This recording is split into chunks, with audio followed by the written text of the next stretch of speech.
LGBT rights activism. After Stonewall, the period of 1970s and 1980s led to a growth in gay rights activism that achieved significant reforms that improved the conditions of the lives of members of the LGBT community. The 1980s saw greater involvement of AIDS activists, and this activism caused broader shifts in public opinion. What sort of opportunities did Stonewall create for activism for the LGBT community in the 1970s and 80s? The legalization of gay bars in 1969 created a more democratic society in which it made sense to begin to ask for changes such as political participation, an end to discrimination in housing, employment, and healthcare, and less prejudice in society towards gay people. Movements organized to change policy and respond to the basic questions of everyday life. Harvey Milk was a trailblazer, a gifted politician, and public servant. He was one of the first gay people elected to public office in the United States. After his life, gay and lesbian participation in the political sphere was a given, and he increased representation. Some academics argue that he was also a martyr who is an American icon to the LGBT community for his achievements. Milk's grandpa was an immigrant, and the experiences of his parents often informed his own habits. When he moved to San Francisco, he also decided to participate in the retail industry by opening up the Castro camera. Although Harvey rejected Judaism, he made it a point throughout his life to proclaim his Jewishness. In addition, his style of activism was based on different groups of people working together, and he'd say that people facing discrimination should be united.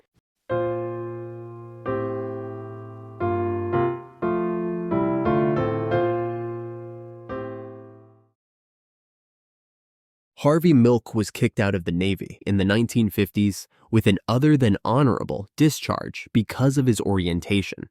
Later in his life, he forged that document to make it look like he did have an honorable discharge in order for him to be able to get more work. Milk's grandfather immigrated to the United States from Lithuania. He learned about the concept of tikkun olam, which means repair the world, from his mother. While Harvey was not religious, his grandfather ran a department store and helped found the first synagogue in Woodmere, on Long Island, in New York, where Harvey was born. Harvey's father continued the family business of running the store, called Milk's Department Store. His Jewish identity impacted his values, his efforts to help others, and his understanding that collective efforts of oppressed people can make change. Milk has become larger in death than he was in life. Milk was murdered because of society's irrational hatred of gay people. That Dan White was given a manslaughter charge and short prison sentence is likely a result of homophobia. When supervisor, he often voted against gay rights and made homophobic comments to the press. Also significant to Milk's legacy were his own calls towards the end of his life for a gay march on Washington. He did model this request on the civil rights movement.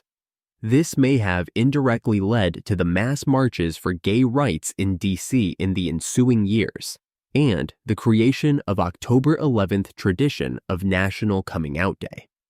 Coalition members immediately after Milk's death said, "Now we must do a march on Washington for Harvey." The first one in October of 1979 drew 100,000 people. The second in 1987 drew 600,000. And the third in 1993 attracted 1 million people. Milk died before any of these marches. These marches were linked with Milk's frequent previous encouragement for gay people to come out of the closet. RuPaul performed at the 1993 march. The annual LGBT Awareness Day is connected with the history and Milk's spirit.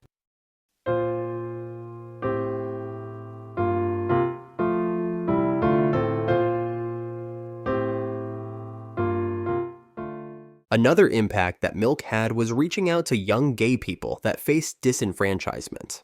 The Mattachine Society prohibited anyone under the age of 21 from joining.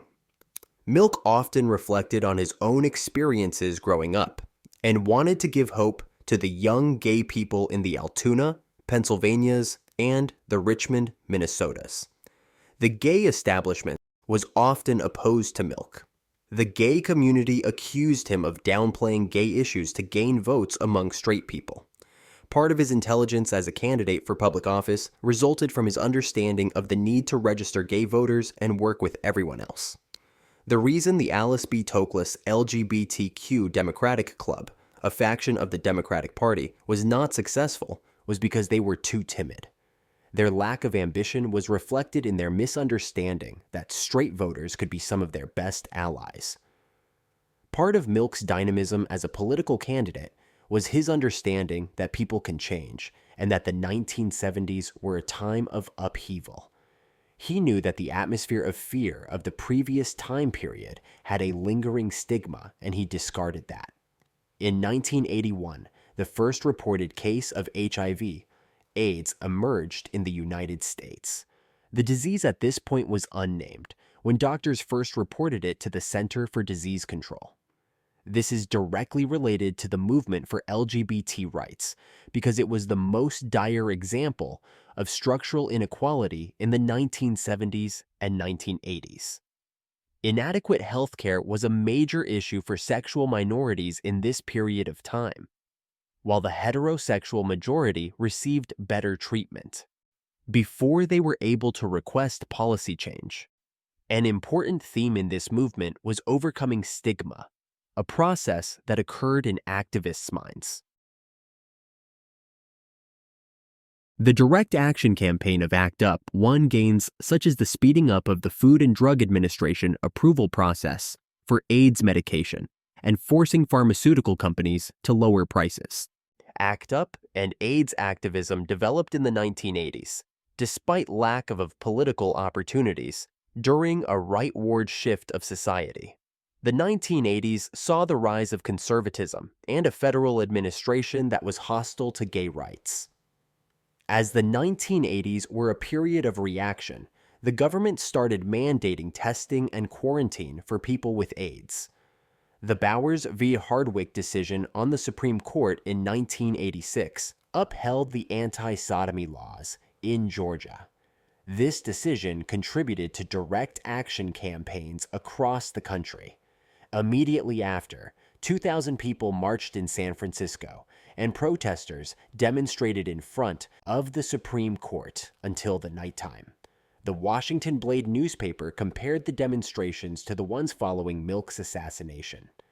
These marches ostensibly did not have anything to do with AIDS activism, but they ended up being crucial in the formation of groups such as Silence Equals Death and the Lavender Hill Mob.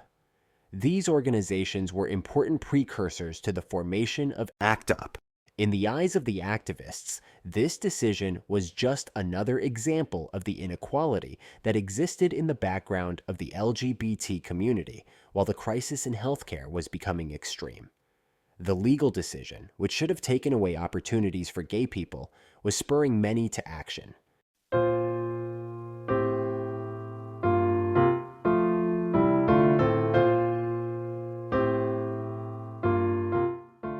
In March 1987, at the Gay and Lesbian Community Center in New York, the activist Larry Kramer made a speech about the rising number of AIDS cases. He made a call to action among the coalition of organizations there. 2 days later, hundreds of people attended a meeting and formed the organization ACTUP, whose goal was to use direct action methods to address the AIDS epidemic. 2 weeks later, activists held a demonstration at the Food and Drug Administration in New York. They shut down Wall Street, blocked traffic for hours, and 17 people were arrested. The Hardwick ruling spurred the emergence of the direct action AIDS movement. AIDS activism changed from using candlelight vigils to direct action. This happened despite the fact that the Hardwick decision did not have anything to do with AIDS. Activists saw the connection between anti-sodomy laws, which upheld inequality at the highest levels, and upholding such a law could cause prejudiced people to commit acts of bigotry. The 1987 March on Washington was led by people with AIDS, many of whom were in wheelchairs. This march included people with specific goals for healthcare reform. That weekend, 800 people were arrested for civil disobedience outside of the Supreme Court. Another important question regarding AIDS activism in the 1980s is understanding the concrete gains made by movement participants. One of the changes that ACT UP won was that they got the FDA to allow people with AIDS to start receiving life-saving experimental drugs before they received official approval.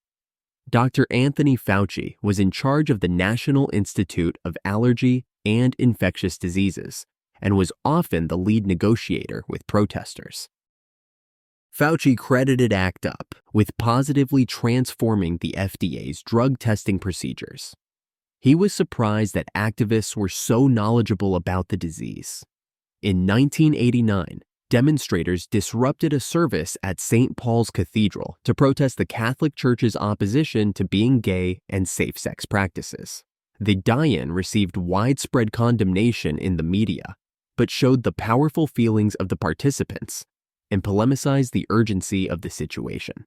ACT UP also got Burroughs Wellcome, the medical research group, to reduce the price of the medication AZT, and that was another victory. AIDS activism involved a range of emotions, such as rage, anger, indignation, hope, pride, and solidarity, but also fear, shame, embarrassment, guilt, overwhelmedness, desperation, and despair. By using mass actions, such as 1,000 people shutting down the FDA office in Maryland on October 11, 1988, activists won change. Within a week, the FDA decided to speed up the testing time by as much as 50%. Collective direct action can change policy. People with AIDS showed that they were participants in their own lives and future.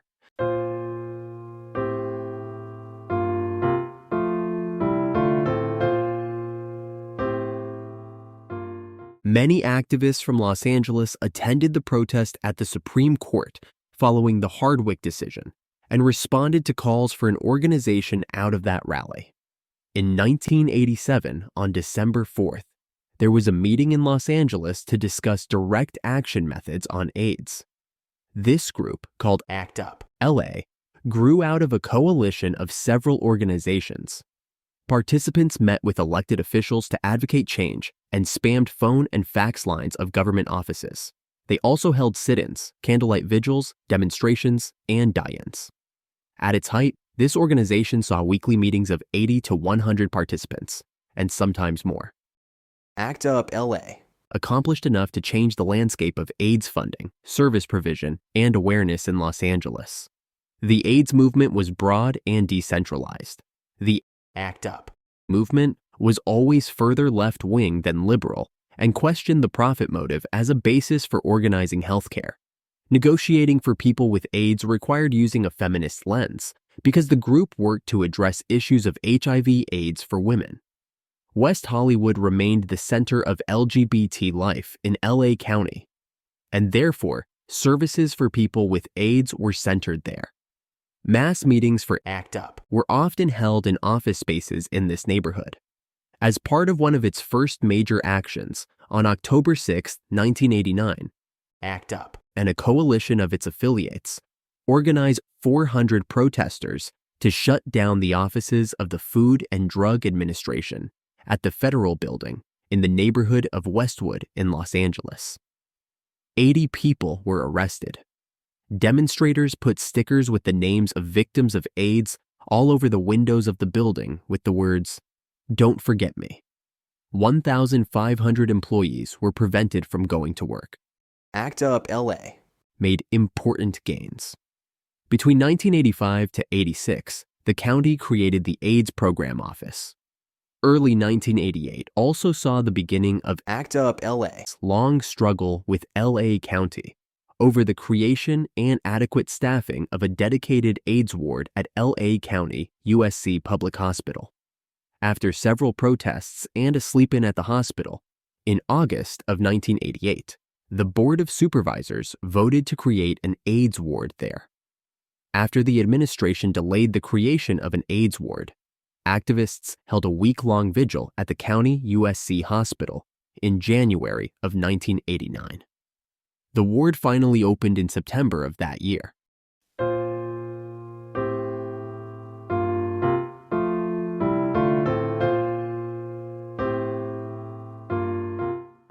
In April of 1990, members of ACT UP LA traveled to Chicago and did another major action. They coordinated with many organizations nationally to demand that insurance companies stop discriminatory practices against HIV-positive people and people with AIDS. Demonstrators blocked traffic, placed stickers saying, "Silence equals death" all over the doors of the Prudential Insurance Building, and many people were arrested. Although one protester was kicked by a horse, activists did win one of their original demands, which was getting Cook County to open up a women's AIDS ward. Activists were doing these actions while they were literally dying. The strong feelings of the participants, even the perception that their actions were extreme, was based on the fact that many people were losing friends or even their own partners. These activists are undoubtedly inspiring with their courage and persistence in the face of adversity. LGBT people went from being discriminated against in the post-World War II era to a group with rights. Activism around HIV, AIDS in the 1980s brought about more tolerance towards the gay community. Over the past few decades, there has been a significant shift in poll numbers in support for being gay. Between 1987 and 2012, over a third of the American public changed its view on the question of whether or not being gay is immoral.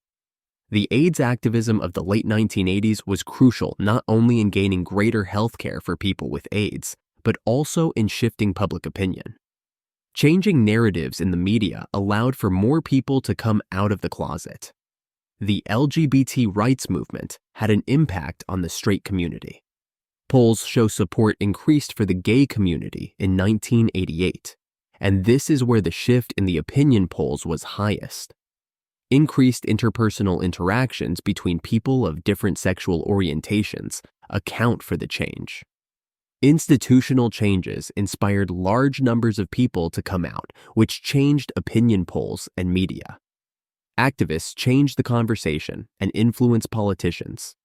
Interpersonal, mediated, and imagined contact with lesbians and gays is an explanation for events. Liberal attitudes among young people also account for the shift in public opinion. Among the straight population, having a conversation or a personal relationship with someone who is gay or lesbian had the most significant effect on changing attitudes.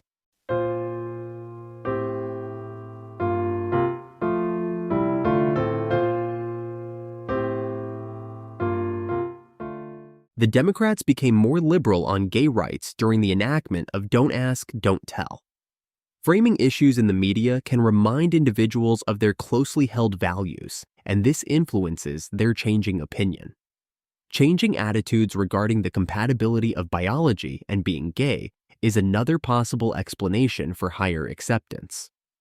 Increased support for gay rights may have also led to changing perceptions of biology. Policy changes have led to slightly improved attitudes for gay rights in certain localities. One study showed that being in contact with lesbians and gay men increased the likelihood of support for gay rights by about 10%. More people in today's age are in contact with someone who is LGBT. In particular, family members of a gay person show greater support for marriage equality. Even contact online has impact on someone's values. In one study, college students were asked to watch the documentary, The Times of Harvey Milk, and surveys after generally found a reduction in prejudice among students. The changing news coverage in the 1990s was significant. Starting in 1990, evening news coverage of AIDS suddenly increased to 19 stories in that year from much lower numbers. Usage of the words AIDS and ACT UP significantly increased for the next 3 years. After medical advances led to the point where news coverage of AIDS was not at its highest levels, the space created shifted to coverage of gay and lesbian issues. By 1992 to 1993, the national narrative on the news began sustained coverage of gay rights. The impact of this was manifold. There was increased usage of the words gay and lesbian in the news. Media viewers in rural areas began to see coverage of gay issues, and the average age of coming out decreased from the range of 19 to 23 in the 70s and 80s to the range of 14 to 15 in 1999. In this period, AIDS activists may also have disrupted the media's neglect of lesbian and gay issues by regularizing coverage of issues important to lesbians and gays. The election of Harvey Milk in 1978 led to unprecedented levels of representation for the LGBT community. This was a step forward given the opportunities created for activism in a post-Stonewall environment. After the 1980s saw greater democratization with gay rights demonstrations and more people coming out of the closet, people with AIDS and healthcare activists advocated for reform. Sustained advocacy from ACT UP changed the national narrative and created a space for gay and lesbian issues to be included in the media since the 1990s. This is a crucial component of the long-term effects of AIDS activism on the culture and environment of the LGBT community in today's age. The activists of the post-Stonewall era undoubtedly opened the door for many people to follow in their footsteps and participate in the world to make it better. If you like this video and want to see more, consider donating to the History Project, a nonprofit organization in the city of Chicago that aims to create quality history lessons. Click the link in the description below. Thanks for watching, and remember to like and subscribe.